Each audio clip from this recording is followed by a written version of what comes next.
If you want to warp an image in Krita, whether you're adjusting a drawing, bending a character element, or reshaping part of a design, this quick guide will show you exactly how to do it. And if this tutorial helps you out, make sure to hit like and subscribe for more easy Krita tips and digital art tutorials. Alright, let's jump right in. First, open your artwork in Krita and make sure you've selected the correct layer.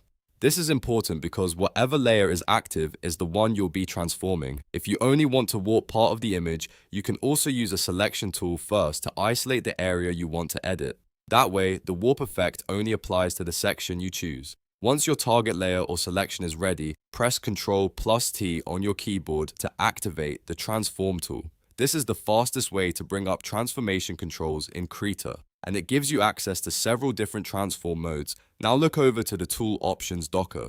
If you don't see it, make sure your dockers are visible in the workspace. In the Tool Options section, click the Warp icon. This switches the Transform tool into Warp mode, which is what lets you bend and reshape the image instead of just scaling or rotating it. You can also right-click directly on the canvas and choose Warp from the menu if that's easier for you. Either method gets you to the same place, so use whichever workflow feels more comfortable.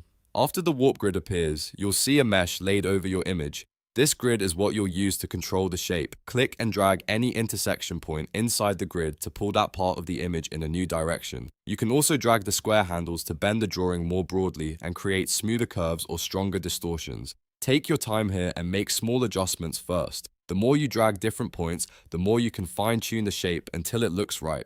This is especially useful for making subtle facial adjustments, reshaping clothing, correcting perspective, or giving an object a more natural curve. If you make a mistake, don't worry. You can simply adjust the control points again until the warp looks correct. The goal is to move the image gradually instead of making one huge change all at once. That usually gives you much cleaner results. Once you're happy with the warp, confirm the transformation to apply the changes. At that point, your warped image will be locked in and ready to continue working on. So that's the simple way to warp an image in Krita. Select your layer or area, press Ctrl+T, switch to warp, then drag the grid points until you get the shape you want.